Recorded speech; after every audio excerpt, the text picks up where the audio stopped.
नमस्कार. नाशिक काल, आज आणि उद्या या चर्चेच्या शृंखलेत तुमचं पुन्हा एकदा स्वागत. निमित्त आहे अर्थात देशदूतचा 52वा वर्धापन दिन. या दिनाच्या तुम्हाला पण शुभेच्छा. जेव्हा आम्ही म्हणतोय नाशिक काल, आज आणि उद्या, तेव्हा आम्ही हे जाणून आहोत की नाशिकच्या आजकडे बघायचं तर नाशिकचा काळ हा जाणून घ्यावाच लागेल, आणि नाशिकच्या उद्याकडे बघायचं तर आजपासून ही उत्तिंग झेप कशी घेऊ शकतो याचा विचार करायला पाहिजे. नाशिकच्या आजपासून उद्यापर्यंतच्या या प्रवासात अर्थातच जी आहे ती तरुण पिढी, नाशिकची ही तरुण मुलं जे आज आहेत म्हणून ते उद्या घडवणार आहेत. त्यामुळे आजचा विषय यंग नाशिकाइट्स, ही तरुण मंडळी जी नाशिकला एक वेगळा आयाम देते.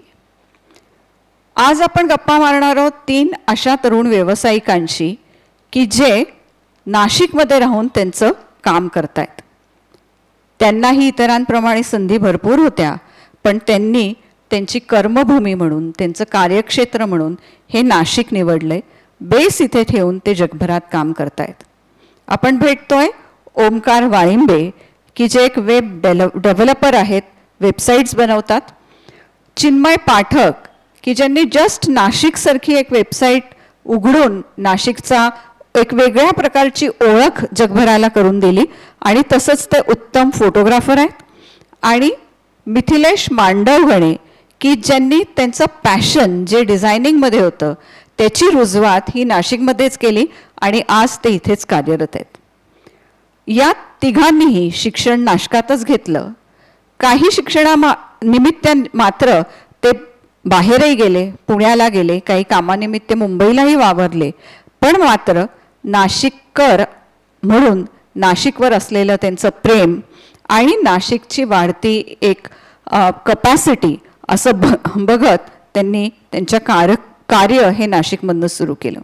आपण यांच्याशी गप्पा मारूयात, जाणून घेऊयात त्यांच्या नजरेतनं कालकडे ते कसं बघतायत, आज त्यांचा कसा आहे, आणि आजपासून ते उद्या कसा घडवू पाहतायत ते. त्यांच्याशी गप्पा मारतेय मी, डॉक्टर वैशाली बालाजीवाले, देशदूत आणि देशदूत टाइम्सची कार्यकारी संपादक. नमस्कार. नाशिक काल, आज आणि उद्या या चर्चेमध्ये तुमच्या सगळ्यांचं स्वागत. या चर्चेमध्ये वेगवेगळ्या क्षेत्रांकडे बघताना आम्हाला असं वाटलं की नाशिकचा आज ज्यांनी घडवला आहे तो काल तर महत्त्वाचा आहेच आहे, पण आजमुळे नाशिकचा उद्याही घडणार आहे, आणि तो घडवणारा आजचा हा तरुण वर्ग. आणि म्हणूनच आजचा सेगमेंट हा यंग नाशिकाइट्स, नाशिकमधली ही तरुण पिढी. माझ्याबरोबर या चर्चेत सहभागी होत आहेत ओमकार वाळिंबे. ओमकार, स्वागत आहे या चर्चेमध्ये. नमस्कार. चिन्मय पाठक, चिन्मय तुझंही स्वागत आहे. नमस्कार. आणि माझ्याबरोबर आणखीन या चर्चेत सहभागी होत आहेत मिथिलेश मांडवगणे. मिथिलेश, तुझंही स्वागत आहे. ही 3 मुलं नाशिकचं प्रतिनिधित्व करतायत. तिघंही क्रिएटिव्ह फील्डमध्ये काम करतात. आपण यांची ओळख आधी ऐकलीच आहे. ओमकार हा वेब डेव्हलपर आहे, चिन्मय फोटोग्राफर आणि मिथिलेश हा डिझायनर. तिघांनीही नाशिक ही त्यांची कर्मभूमी निवडली आहे. जाणून घेऊयात यांच्याकडनं नाशिकबद्दल यांना काय वाटतंय. चिन्मय, तुझ्यापासून सुरुवात करूयात की नक्कीच. तू एक वेबसाईट तयार केलीस जस्ट नाशिक म्हणून. त्यामध्ये खूप सारी खाद्य संस्कृती नाशिकची तू दाखवलीस, आणि त्याचबरोबर नाशिकच्या ज्या ऐतिहासिक वास्तू होत्या त्यांचे पण तू खूप सारे फोटोग्राफ्स टाकले. नाशिकच्या कालकडे बघताना असं काही वाटतंय का की आपण खूप मोठा वारसा घेऊन पुढे येतोय? नक्कीच. ज्यावेळेस आम्ही कॉलेजमध्ये असताना ही वेबसाईट सुरू केली त्यावेळेसचं नाशिक जे होतं ते एका लिमिटपर्यंतच एक्सप्लोअर केलं गेलेलं होतं, ॲटलिस्ट इंटरनेटवर तरी. की जिथे आपण इंटरनेटवर सर्चेस केल्यानंतर फक्त पिलग्रिमेज दिसायचं नाशिकचं किंवा पॉलिटिक्स रिलेटेड न्यूज दिसायच्या, पण नाशिकमधली खाद्यसंस्कृती, नाशिकमधलं हेरिटेज, नाशिकमधलं ओव्हरऑल कल्चर किंवा लाईफस्टाईल जी होती, की ज्या पद्धतीने नाशिक पुढे जात होतं, हे दाखवण्यासाठी आणि त्या पर्टिक्युलर वेळेस दाखवण्यासाठी एक गरज म्हणून आम्ही ती वेबसाईट सुरू केली. आणि नक्कीच त्या वेबसाईटवरती काम करत असताना मला किंवा ओंकारला, आम्हाला सगळ्यांनाच ती गोष्ट जाणवली की बऱ्याच गोष्टी नाशिकमध्ये अशा आहेत ज्या आम्हालाही आधी माहिती नव्हत्या, त्या वेबसाईटच्या निमित्ताने माहीत झाल्या आणि त्या आम्ही जगापुढे ठेवायला सुरुवात केली. तो फायदा त्या वेबसाईटचा झाला आणि तिकडून आम्हाला पुढे हुरूप आला की ठीक आहे, आपण जे करतो आहे याची खरंच गरज आहे आणि नाशिकचं एक वेगळं रूप जगासमोर येण्याची गरज आहे की जे ऑलरेडी खूप वेगळं आहे अदर दॅन दॅट टाईम जे इंटरनेटवर दिसत होतं. राईट. मिथिलेश, नाशिकमध्येच वाढलास, नाशिकमध्ये शिकलास, तुझ्या फॅमिलीमध्ये साधारण एक संगीताचा वारसा घेऊन तू पुढे आलास. कुठे कधी असं प्रेशर येतं की आपण मागचं खूप घेऊन येतोय म्हणून? नाही, ॲक्च्युली कसं आहे, माझं डिझाईनचं फील्ड आहे आणि डिझाईन म्हणजे काहीतरी क्रिएट करतो मी, त्याला ते खूप रिलेट होतात गोष्टी. संगीताचं बॅकग्राऊंड, मग थोडंसं त्याचा काहीतरी आधार घेऊन काहीतरी नवीन क्रिएट करायला त्याचा फार जास्त म्हणजे त्याचा उपयोग होतो मला, ते काही नवीन क्रिएट करताना. त्यामुळे काहीही नवीन क्रिएशन करायचं असलं की मागे संगीत चालू असतो, त्याचा फार चांगला उपयोग होतो मला. त्या संस्काराचा कुठे उपयोग होतो? हो, नक्की नक्की. त्याची जाण थोडीशी आहे देवकृपेने, त्यामुळे थोडंसं ते लक्षात येतं की काय जे चाललंय ते आपल्याला काय करायचं. तो एक जो ट्रान्स क्रिएट होतो त्यांनी माझ्या मते चांगल्या प्रकारे त्याचा आउटपुट निघतो असा थोडासा आहे माझा. ओमकार, तू कसं बघतोस? नाशिकच्या कालमध्ये खूप समृद्ध वारसा आहे. बरोबर. मग तो ऐतिहासिक असो, तो भौगोलिक असो, तो विचारांचा असो किंवा तो वास्तूचा असो. आपण अगदी जेव्हा नाशिकच्या कालकडे बघतो तर आपण अगदी रामायणकालीन गोष्टींपासून बघतो. तर असं खूप वाटतं का की हे खूप मोठं जास्त बॅगेज आहे आमच्या तरुण पिढीला? असं नाही, म्हणजे पास्टमध्ये पण नाशिकमध्ये जे काही होतं ना, इवन प्रेझेंटमध्ये वी आर व्हेरी रेलेवंट. म्हणजे if you see in terms of business किंवा बाकी बऱ्याचशा गोष्टींमध्ये Nashik steel is very relevant. Baggage तर डेफिनेटली आहे compare to other cities, may be म्हणजे नाशिक असेल किंवा पुणे असेल किंवा कोल्हापूर असेल. We have that kind of past which is heavy, but I think we are capable to take it forward. The young generation of Nashik, म्हणजे आज जर आपण बघितलं तर we were successfully transform our self from a मंत्रनगरी to यंत्रनगरी in 80s, की जेव्हा MIDC सुरू झाली. नंतर आता तंत्रनगरी पण आपण आलो आणि नंतर खूप सारे असे ॲव्हेन्यूज ओपन झाले. जसं आता we are very prominent in terms of wine आहे, ते आपण एक नवीन भारताला एक वेगळं एक क्षेत्र दिलं. तर अशा बऱ्याचशा गोष्टी आहेत की ज्यांनी आपण एक प्रेझेंटमधली पण डिरेक्शन चांगली दिली आहे आणि वी वर सक्सेसफुली, म्हणजे ते कुठेही ती इमेजला धक्का न लावता, बिकॉज वाईन आणि इंटरेस्टिंगली ओमकार असं म्हणतोय की बॅगेज आहे पण we are capable of taking it ahead. म्हणजे मला वाटतं ही या तरुणाईची ताकद आहे की जे त्यांना वारशाने मिळतंय त्याच्याकडे स्ट्रेंथ म्हणून तुम्ही बघताय, नाही का? मग हे बघत असताना आज जेव्हा तुम्ही तिघांनी पण नाशिक ही तुमची कर्मभूमी निवडली, म्हणजे तू पुण्यात पण शिकलास, तुम्ही दोघं नाशिकमध्ये शिकलात, पण अशा फील्डमध्ये काम करताय की ओमकार बाहेर जाणं सहज शक्य आहे आणि थोडंसं अजूनही IT किंवा आर्टिफिशियल इंटेलिजन्सबाबत जेव्हा आम्ही बोलत होतो की नाशिकमध्ये अजून तेवढे एव्हेन्यूज ओपन व्हायचे आहेत. मग अशा वेळेस नाशिक का बरं? एक तर असं आहे ना की ही फील्ड तुम्हाला, टेक्निकल फील्ड स्पेसिफिकली, तुम्हाला रेस्ट्रिक्ट नाही करत की तुम्हाला एका जागी राहूनच काम करायचं आहे. बरोबर. तो सगळ्यात मोठा त्याचा फायदा तो आहे. दुसरं आपण कोविडमध्ये बघितलंस की आता तर फरकच नाही पडत, म्हणजे तुम्ही कुठूनही राहून काम करू शकता. तो सगळ्यात मोठा फायदा आहे. दुसरं कसं आहे ना की ही जी शहरं आहेत, मुंबई असेल पुणे असेल, ते बऱ्यापैकी आता ऑक्युपाय झाले. तिथे आता जाऊन 0 स्टार्ट करणं अवघड आहे. तुम्ही नोकरी करत असाल तर एक वेळ शक्य आहे, पण जर व्यवसाय करत असाल तर ते थोडंसं त्रासदायक नाही म्हणू शकत, पण एक तो कर्व थोडा मोठा आहे तुम्हाला फायनान्सपासून या गोष्टींमध्ये. तर नाशिकला एक कम्फर्ट लेवल खूप जास्त आहे आपल्याला सगळ्यांसाठी, कारण ओळखी असतात किंवा आपण इथलेच असतो. आणि शेवटी ते तेच ना की खूप गर्दीमध्ये जाण्यापेक्षा आपण जर थोड्याशा वेगळ्या वाटेला जायचं असेल तर वाय नॉट, म्हणजे why not might be a answer की वाय नॉट. म्हणजे you can be the torch बेअरर की तुमच्यापासूनच तुम्ही you can basically set a benchmark जे आधी कोणी केलं नाहीये. तर तो एक असू शकतो. ते करण्यासाठी चिन्मय चॅलेंज वाटतो खूप. फारसं चॅलेंज नाही आहे, कारण आपण म्हणजे रिलेव्हंट खूप एक्झाम्पल आपण म्हणू शकतो की कोविडचं आहे. इंटरनेट मेड इट पॉसिबल की तुमचं काम एका पर्टिक्युलर सर्कलमध्येच न राहता तुम्ही ते इंटरनेटवरून जगासमोर आणू शकतात, आणि नाशिकच नाही तर नाशिकच्या बाहेर किंवा आपण भारताच्या बाहेरून पण तुमच्या कामाची वाहवा होऊ शकते आणि तिकडून पण तुम्हाला काम मिळू शकतं. सो इंटरनेटमुळे ते बॅरियर निघून गेलं आहे असं मला वाटतं की तुमचं काम चांगलं असेल तर तुम्ही नाशिकमध्ये असा किंवा एखाद्या मेट्रो सिटीत असा you will get the work, आणि ते लिमिटेशन संपलेलं आहे आता असं मला वाटतं. संपलेलं. राईट. मिथिलेश, तुला काय वाटतं की नाशिकमध्ये राहून तुला किती स्कोप मिळतोय? नाशिकमध्ये राहून स्कोप आहे, कारण आता नाशिक ट्रायंगलमध्ये येतो, मुंबई पुणे आणि नाशिक तसं. आणि ट्रॅव्हलिंग वाईज जर बघितलं तर मुंबई पुणे अगदी हाकेच्या अंतरावरती आले, त्यामुळे कनेक्टिव्हिटी चांगली आहे. नाशिकमध्ये वाढल्या कारणाने नाशिकमधला कम्फर्ट झोन फार चांगला आहे. इथलं ॲटमॉस्फिअर खूप सुदिंग आहे, ते आपल्याला सूट झालेलं आहे. आणि एक ती इमोशनल अटॅचमेंट असते नाशिकची, ती जास्त जवळची वाटते.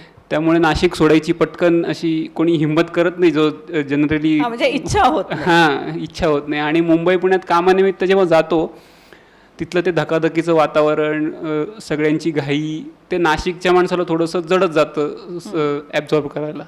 त्यामुळे नाशिक आपलं बरं आहे, आणि इंटरनेटने सगळी कनेक्टिव्हिटी मिळालीच आहे, मिळालेली आहे. त्यामुळे आपण तसंही काम करू म्हणजे मला असं वाटतं की आता जगभरात असा एक विचार होतोय की तुम्ही तुमचं आयुष्य जगताना, तुमचं रेसमध्ये धावताना तुम्हाला पीस शोधायचा आहे, आणि Nashik already offers you that peace. तर म्हणजे मुंबईकरांसारखं किंवा इतर शहरांसारखं तुम्हाला त्याच्यासाठी वेगळे पण शोधावं लागत नाही आहे.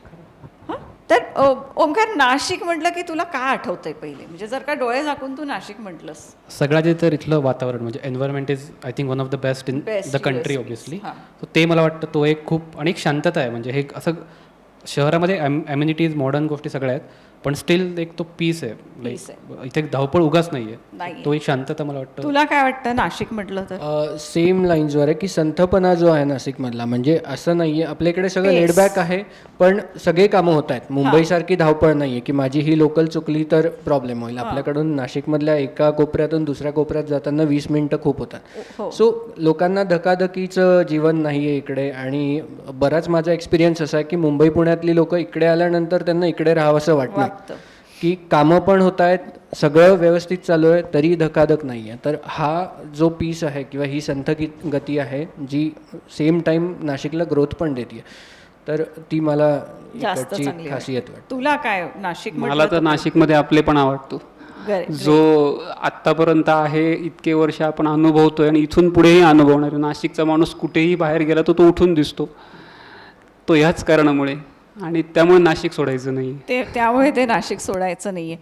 म्हणजे असं आपण नेहमी म्हणतो की तुम्ही दिवसभरात खूप काम करा, कॉम्पिटिशनमध्ये दौडा, तुम्ही स्वतःला प्रूव्ह करा, पण व्हॉट मॅटर्स मोस्ट की रात्री झोपताना तुम्हाला शांत झोप लागली पाहिजे.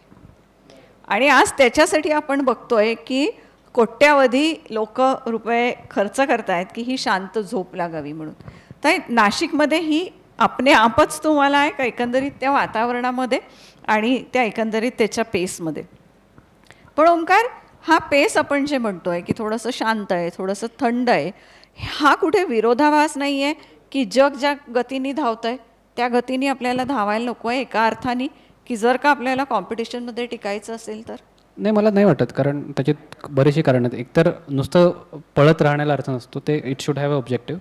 आणि ज्या स्पीडनी मला वाटतं कामाचा स्पीड कमी नाही आहे, पण ज्या प्रकारे आपली लाईफस्टाईल आहे, आपल्याला अननेसेसरी बर्डन कुठलं नाही आहे की मला रोज 4 तास ट्रॅव्हलमध्ये वेस्ट करायचे आहेत किंवा माझं ऑफिस 3 तास लांब आहे घरापासून, असे कुठले प्रॉब्लेम्स नाही आहेत. सो मला वाटतं बरेचसे क्रिएटिव्ह फील्ड आहेत, यालाही शांतता पण गरजेची आहे. कदाचित तुम्ही बँकमध्ये किंवा असं नाही म्हणत ते क्षेत्र कमी आहे किंवा हे, पण ज्या क्षेत्रात तुम्हाला एक पर्टिक्युलर टाईम स्पेंड पाळायचा असतो, ठीक आहे, तिकडे तुम्हाला ते करावंच लागेल. पण क्रिएटिव्ह क्षेत्राला जे एक वातावरण लागतं ना, त्याला ही गोष्ट खूप सुटेबल आहे की इथली शांतता त्याला अजून जास्त. म्हणून आता मला वाटत असेल की नाशिकमध्ये कलेचं सुद्धा खूप बऱ्यापैकी इन्फ्लुएन्स आहे. त्याचं कदाचित बरेचसे साहित्यिकांना ते वातावरणही आवडत असेल किंवा त्या प्रकारचं एक लाईफस्टाईल पण कदाचित जास्त सूट होत असेल की जिथे दगदग उगाच नाही आहे. म्हणजे तुमची कामं पण त्या स्पीडने होतात. असं आज आपण बघितलं तर नाशिकमधल्या MIDCमधून इतक्या मोठ्या कंपनीसाठी गोष्टी जातातच, किंवा IT कंपनीज पण नाशिकमध्ये बाहेरून जरी आल्या नसल्या तरी इथल्या लोकांनी खूप IT कंपनी एस्टॅब्लिश केल्यात. म्हणजे आपल्याकडे अगदी 300-500 लोकांच्या पण कंपनीज आहेत म्हणजे नाशिकच्याच लोकांनी बनवलेल्या. So they are delivering to the whole world. I don't think की it is a challenge. I think मला वाटतं तो ॲडव्हान्टेजच आहे कम्पेअर टू, कारण मे बी प्रोडक्टिव्हिटी जास्त वाढते बिकॉज तुमच्याकडे तो वेळ खूप जास्त आहे. उगाच तो वाया जात नाही वेळ कुठे. चिन्मय, ज्या पेसबद्दल आपण बोलतोय की असं कुठे वाटतंय का की एकंदरीत या संथ याच्यात किंवा या स्लो पेसमध्ये, मी स्लो असं नाही म्हणणार, पण ॲट आवर ओन पेसमध्ये काम करताना कुठेतरी प्रोफेशनॅलिझम राहत आहे किंवा ते कॉम्पिटेटिव्ह एज राहत आहे, असं काही वाटतंय का? नाही, तसं पर्टिक्युलरली वाटत नाही. जरी संथपणा इकडच्या राहणीमानात असला तरी तो कामात दिसत नाही. कारण नाशिकमध्ये काम करताना किंवा बाहेरच्या सिटीजमधल्या लोकांबरोबर काम करताना ज्यावेळेस डिलिव्हरीज असतात कामाच्या, तिकडचं जे प्रोफेशनलिझम आहे ते तुमच्याकडे आपोआप पाळलं जातं. आणि जसं मगाशी ओमकार म्हणाला की तुमच्याकडे ती धावपळ नसल्यामुळे, नाशिकमध्ये आपल्या इथे धावपळ नसल्यामुळे तुमच्याकडे एक्स्ट्रा वेळ ऑलरेडी मिळालेला असतो. सो प्रोफेशनलिझमवर फार काही त्याचा फरक पडत नाही असं मला वाटतं. ज्या पेसनी बाहेर कामं चालू आहेत त्या पेसनी नाशिकमधली पण कामं चालू आहेत. आणि इकडे इनफॅक्ट मला लोक प्रोडक्टिव्ह जास्त वाटतात. मिथिलेश, तुला असं वाटतंय का की आपण नाशिकमध्ये जेव्हा काम करतो तेव्हा बाहेरून काम मिळायची संधी आपल्याला कमी पडेल किंवा नाशिकमधलं काम पुरेल का? मला वाटतं नाशिकमध्येच भरपूर काम आहे, त्यामुळे बाहेरच्या कामांच्या बाबतीत तसं अजून मी पण विचार केला नाही. नाशिकचीच कामं पूर्ण करतोय मी अजून.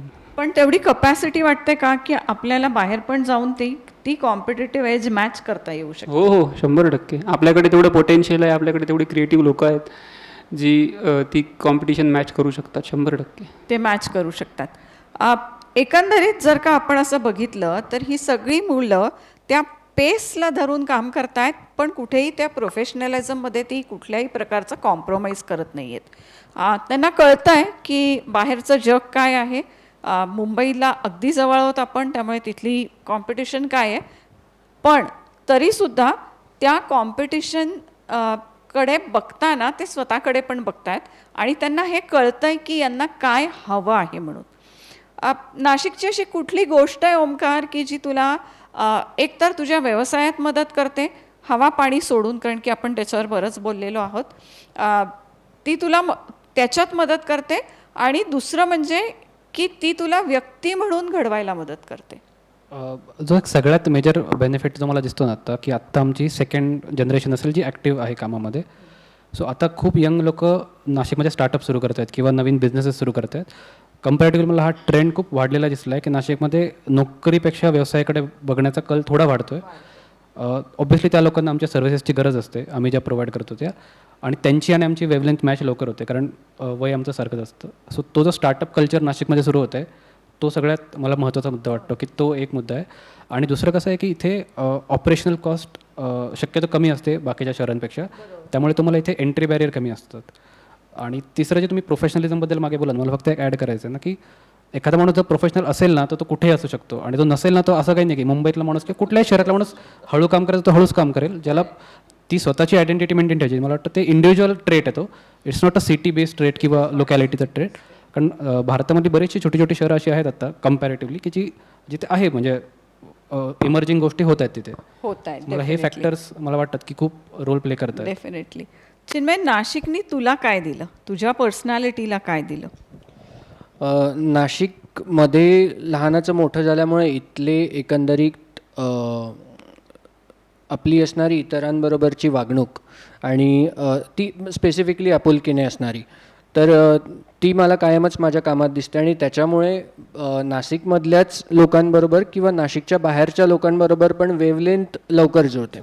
एक आपलेपणा असतो कामात सुरुवातीपासून शेवटपर्यंत, आणि त्याच्यामुळे काम करताना पण मजा येते आणि कामाची क्वालिटी आपल्याआप वाढते. त्यामुळे सो नाशिकमध्ये असल्यामुळे किंवा नाशिकने दिलेली ही एक देणगी म्हणून मी या गोष्टीला कन्सिडर करू शकतो. निश्चितच बघतो. मिथिलेश, तुझ्या अनुभवात तुला नाशिकने अशी काय क्वालिटी दिली की जी तुझ्या कामात तुला उपयोगी पडते? नाशिकमध्ये नाशिकसाठी काम करताना मला सगळ्यात महत्त्वाचं म्हणजे कम्फर्टेबल वाटतं. इथे काम करताना समोरचा पण तेवढा कम्फर्टेबल असतो, मी पण तेवढा कम्फर्टेबल असतो. सगळ्यात महत्त्वाचा भाग आहे कुठलंही मला काम करताना, काही डिझाईन करताना, क्रिएट करताना, तर ते नाशिकने मला 100% दिलं. ते दिलं. एकीकडे आपण असं म्हणतोय की नाशिकचा हा सगळा ठेराव आहे, एक कम्फर्ट आहे, एक आपलेपणा आहे, की जे या सिटीचं एक कॅरेक्टरिस्टिक आहे. तुम्ही वारंवार उल्लेख करताय त्या पेसचा, की म्हणजे त्याला संथ नाही म्हणता येणार, पण एक आपला पेस आहे की जो तुम्हाला पुढेही नेतोय, पण तरीसुद्धा तुम्हाला कुठेतरी माणूस म्हणून जगायलाही स्कोप देतोय. तर हे सगळं करताना तुम्हाला असं कधी भेडसावत नाही आहे का की आपल्या हातात वेळ कमी आहे आणि आपल्याला खूप काही करायचं आहे, असं असं कधी काही वाटत नाही आहे? तसं नाही, पण मला वाटतं इकडे पण ऑपॉर्च्युनिटीज आहेतच आणि ते हंटिंग चालूच आहे. आणि इकडच्या म्हणजे असं स्पीड मला वाटत नाही की स्पीड कमी आहे. मला वाटतं फक्त एक लाईफस्टाईलचा पेस कमी आहे, पण कामाचा आय डोंट थिंक की असं कुठला कमी आहे. ऑपॉर्च्युनिटीज पण खूप आहेत. आणि नाशिकमध्ये मला वाटतं जो एक नवीन एक ट्रेंड आला आहे ना, की इथे स्टार्टअप्स किंवा ॲग्रिकल्चर बेसमध्ये पण खूप जास्त ते काम व्हायला लागलं. की एअरपोर्ट आपल्याला कनेक्टिव्हिटी मिळाली आहे, त्याच्यामुळे बऱ्याचशा त्या पण गोष्टी संपल्यात आता, की कनेक्टिव्हिटी बाकीच्या शहरांशी नव्हती. तर त्यामुळे आपण बऱ्यापैकी मला वाटतं आय थिंक भारतातलं 16वं सगळ्यात फास्टेस्ट ग्रोईंग शहर आहे नाशिक. त्याच्यामुळे मला वाटत नाही की त्या तशा गोष्टींमध्ये कुठला प्रॉब्लेम आहे की इन टर्म्स ऑफ ग्रोथ किंवा स्पीड, तर ते बऱ्यापैकी चांगलंच आहे. मिथिलेश, तू ज्या एरियात वाढलास की लहानाचा मोठा झालास, त्या नदीकाठी साधारण खूप सारे सणवार, खूप सारं वेगवेगळं कल्चर, तिथे असलेलं त्याचं एक आपलं संगीत, त्याचा असलेला एक बाज, त्या मंदिराचे असलेले काही संस्कार, हे सगळं घेऊन तू मोठा झालास. हो. हे कुठे पर्टिक्युलरली नाशिकचं देणं असं तुला वाटतंय का? हो, 100%.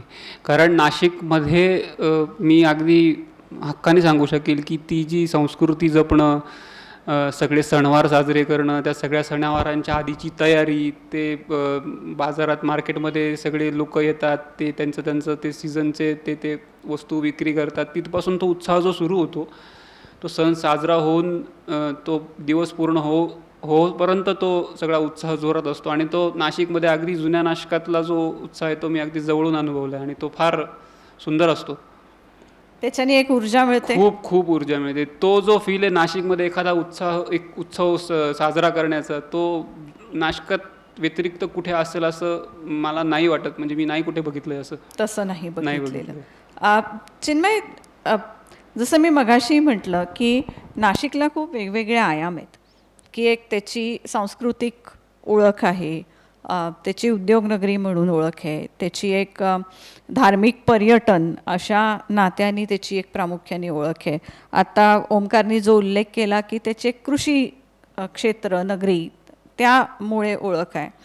तर यामध्ये आता तुम्ही नवीन पिढी काय ॲड करू इच्छिताय की नाशिक कशामुळे ओळखलं जावं असं तुम्हाला वाटतंय? नाशिकची जशी आधीपासूनचीच ओळख वेगवेगळ्या क्षेत्रांमध्ये होत गेली आहे, एकंदरीत बघताना असं वाटतं की हीच क्षेत्र पुढे डेव्हलप होणार आहेत. म्हणजे जसं कृषी म्हटलं तर बाहेरची लोकं नाशिककडे कृषी क्षेत्र म्हणून बघतायत, किंवा ज्या पद्धतीने नाशिकमध्ये आर्ट ग्रो करताय, आर्टिस्ट आहेत नाशिकचे, त्यांना बाहेर त्या लोकांना वाव मिळतो आहे, की नाशिकमधून बाहेर जाऊनही काम करतात और इंटरनेटमुळे आता प्रत्येकापर्यंत पोचत आहेत.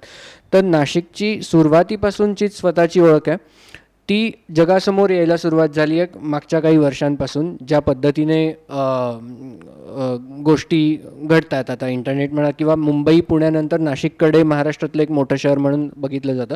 आणि अपॉर्च्युनिटीमुळे जसं सिन्नरच्या बाजूला MIDC आहेत, दिंडोरीच्या साईडला होत आहे, किंवा आपल्या जुन्या पण आहेत.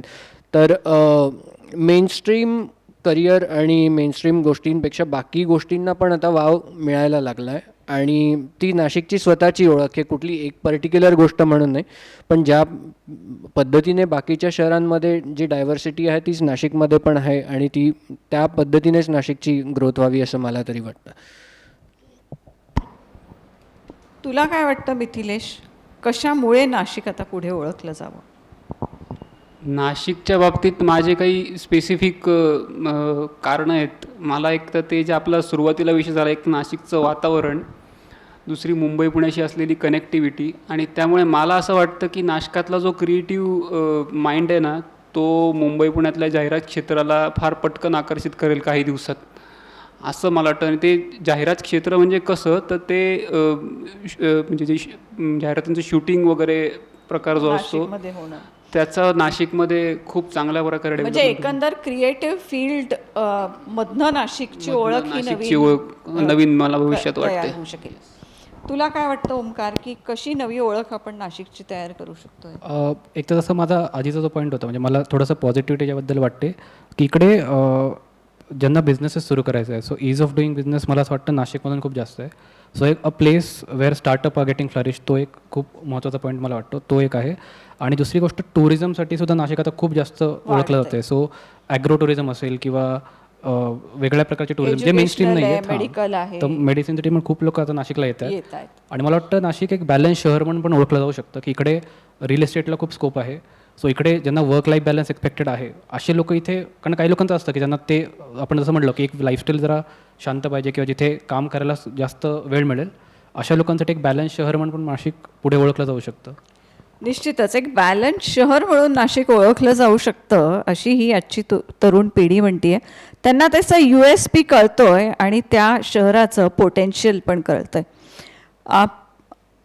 मिथिलेश, काय व्हायला पाहिजे अजून नाशिकमध्ये? तुला काय वाटतं की अजून या गोष्टी प्रकर्षाने नाशिकमध्ये व्हायला पाहिजेत, की जे आपण नाशिकच्या उद्याच्या बाबतीत म्हणतो? नाशिकमध्ये अजून थोडंसं, म्हणजे मी म्हणेन की अजून यूथनी थोडं यामध्ये सहभाग जास्त प्रमाणात घेतला पाहिजे. काय नवीन करता येईल, जे स्टार्टअप्स चालू होतात आहेत, खूप सारे स्टार्टअप्स येतात आहेत, पण त्यांना ते खूप लाँग रनला सस्टेन करतील अशा प्रकारे जरा त्यांना थोडंसं मार्गदर्शनाची फार नितांत गरज आहे. कारण आता माझ्याच परिचयांमध्ये मी एवढ्या लॉकडाऊनच्या 2 वर्षाच्या दरम्यान बघितलं, अगदी नवीन सुरू झालेले 2017-18च्या दरम्यानचे स्टार्टअप होते, हे लॉकडाऊनमुळे ते फार जास्त सफर झाले आणि मग त्यांना ते शटडाऊन करावं लागलं. तर ह्या दरम्यान आता त्याच्यात बाकी पण बऱ्याच गोष्टी आहेत, इकॉनॉमिकल वगैरे सगळ्या, पण जे थांबली आहेत, जी आहेत सस्टेन झालेली, ती पण खूप क्रिटिकल सिच्युएशनमध्ये आहेत. तर ह्यांना थोडासा काहीतरी गायडन्स असावा की तुम्ही सुरू करताना तुमचा पुढचा 5 वर्षाचा 10 वर्षाचा काय प्लॅन आहे, त्याच्यासाठी तुमचे कसे फंड्स तयार आहेत, तुमचा कसा एक्झिक्युशनचा प्लॅन आहे, याबद्दलचं थोडंसं मार्गदर्शन नाशिकमधल्या यूथला थोडंसं मला असं वाटतं की जास्त ते मिळायला मिळायला हवं. चिन्मय, तुला काय वाटतंय, काय व्हायला पाहिजे इथे? त्याच मुद्द्याला कंटिन्यू करताना मला असं वाटतं की एक साधारण आपल्याकडे कॉलेजेस किंवा 12वी झाल्यानंतर ग्रॅज्युएशनला म्हणा किंवा ग्रॅज्युएशन झाल्यानंतर मुंबई पुण्याकडचा ओघ वाढतो, तर तो थोडासा कमी झाला आणि नाशिकमध्ये राहण्याची किंवा नाशिकमध्ये त्यांचं करिअर फ्लरिश करण्याची जर आवड किंवा त्याला प्रेफरन्स यूथने दिला तर अजून बेटर दिवस येतील असं मला वाटतं. कारण आपल्याकडे पण बरीच गरज आहे. म्हणजे इव्हन काम करतानाही जाणवतं आम्हाला की बरीच मुलं जी चांगलं काम करतात ही मुंबईला किंवा पुण्याला सेटल झाल्यामुळे आणि तिकडे कुठलं तरी काम करत असल्यामुळे ती नाशिकमधल्या एखाद्या गोष्टीला किंवा नाशिकमधल्या एखाद्या कंपनीला मदत करू शकत नाही आहे इन टर्म्स ऑफ वर्क. तर हा ओघ थोडा कमी झाला तर नाशिकला अजून चांगले दिवस येतील. अजून चांगले दिवस येतील. तुला असं काही वाटतंय की काही इन्फ्रास्ट्रक्चर वाईज काही अजून व्हायला पाहिजे, किंवा what is that young entrepreneur would want in Nashik? बऱ्यापैकी मला वाटतं आपण एका योग्य स्पीडने डेव्हलप होतोच आहे. एक मला ॲड असं करावं असं वाटेल की आता कोविडमुळे बरीच लोक नाशिकला आली आहेत जी नाशिकची असून बाहेर जातात. हो, पण त्यांना आपण एक असं अपील करू शकतो की नाशिक पण आता बऱ्यापैकी डेव्हलप आहे. कदाचित तुम्ही 5-6 वर्ष 7 वर्ष आधी नाशिकला सोडून गेले असाल, सो कदाचित नाशिकमध्ये परत येऊन एकदा एक्सपिरियन्स करून बघा, कदाचित तुम्हाला परत इथे यावं असं वाटू शकतं आणि तुमचं जे काही काम असेल किंवा व्यवसाय असेल तुम्ही इथून परत सुरू करू शकता. So this can be your may be second start और वॉट एव्हर इट इज. पण मला वाटतं त्या लोकांना सुद्धा आपण अपील केलं पाहिजे, कारण आपल्याकडे आता बऱ्याचशा फॅसिलिटीज आहेत, एअरपोर्ट आहे, कनेक्टिव्हिटी तर आहेच आहे, तो दॅट इज नॉट डाऊट. तर बाकी पेस मला वाटतं वाढण्याचा योग्य चालू आहे, पण लोक पण थोडीशी येणं गरजेचं असतं. कारण आपण सतत हेच म्हणतो की ते ड्रेन होतंय सगळं इथून, तर ते कुठून तरी लोक परत येणं पण गरजेचं, परत यायला पाहिजेत. मी तुम्हाला तिघांनाही असा प्रश्न विचारते की डू यू थिंक की वी हॅव अराइव्ड? आपण नाशिक मिळून एक स्टेटमेंट करायला तयार आहोत का? डेफिनेटली मला वाटतं, कारण ज्या पद्धतीने आपण जातोय पुढे इट्स टोटली व्हॅलिड. नक्कीच मला वाटतं म्हणजे नाशिकमधल्या बऱ्याच लोकांचे पण बाहेर वेगळी ओळख निर्माण झाली आहे, नाशिकच्या बाहेरही, जी आधी कदाचित नाशिकमुळे लिमिटेड होती किंवा नाशिकमुळे म्हणजे नाशिकमध्ये लिमिटेड होती, ती बऱ्याच क्षेत्रांमध्ये, वेगवेगळ्या क्षेत्रांमध्ये इनफॅक्ट, आणि नाशिककडे संपूर्ण भारताचंच इनफॅक्ट बघण्याचा दृष्टिकोन बराच बदलला आहे. आपण जसं मिथिलेशने मगाशी मेन्शन केलं की फिल्म इंडस्ट्री किंवा बऱ्याच सिरियल्सच्या शूटिंग इकडे होतात, त्यामुळे लोकल कलाकार पण बरेच दिसायला लागले आहेत किंवा इकडून जाणारे पण म्हणजे नॉट ओनली फिल्म इंडस्ट्री पण बाकी क्षेत्रात पण बाकी बरीच क्षेत्रात पण मंडळी आहेत. So definitely we have arrived मला असं वाटतं. आणि मुंबई आणि पुण्याच्या लाईनीत आत्ता त्या लेवलला आपण बसत नसलो आपल्या काही वेगळ्या याच्यामुळे, तरी पण डेफिनेटली नाशिकला पण तेवढं वजन आलेलं लवकरच 100%. मी तर पूर्ण सहमत आहे या गोष्टीशी. की वी हॅव अराइव्ड. 100% आलं. 3 अशी मुलं आहेत की जी नाशिककर आहेत, नाशिकबद्दल अभिमान आहे, नाशिकबद्दल प्रेम आहे, पण तो नुसताच पोकळ किंवा वायफळ अभिमान नाही आहे. त्यांचे पाय रोवलेले आहेत. ते नाशिकच्या वेगवेगळ्या आयामांना कॉन्ट्रीब्यूट करू इच्छित आहेत. ते त्यांच्या परीने नाशिकला योगदान देत आहेत. त्यांना आशा आहे, ते होपफुल आहेत आणि ते म्हणत आहेत की नाशिककर म्हणून या शहराला घेऊन पुढे जायला आम्ही तयार आहोत. 3 अशी मुलं, ओमकार, चिन्मय आणि मिथिलेश, तिघंही क्रिएटिव्ह फील्डमध्ये काम करत आहेत. एक वेगळं दालन त्यांनी त्यांच्यासाठी आणि त्यांच्यासारख्या अनेक मुलांसाठी उघडं करून ठेवलेलं आहे. त्यांना स्पर्धेची भीती वाटत नाही आहे, त्यांना आव्हानांची भीती वाटत नाही आहे. ते पेलण्यासाठी ते म्हणत आहेत ही मुलं आणि त्यांचं शहर दोन्ही तयार आहेत. अभिमान आहे आम्हाला पण या अशा तरुण नाशिककरांचा की जे या शहरावर प्रेम करत आहेत, या शहराचे जे काही गुण आहेत ते घेऊन पुढे चालत आहेत, त्याच्यात त्यांचं योगदान देत आहेत, ते वाढवत आहेत आणि हे करतानासुद्धा त्यांना बाहेरच्या जगाची पूर्ण जाणीव आहे. तुम्हाला तिघांनाही इथे या शहरात काम करण्यासाठी आणि आयुष्य जगण्यासाठी म्हणून देशदूत परिवारातर्फे खूप शुभेच्छा. धन्यवाद. धन्यवाद.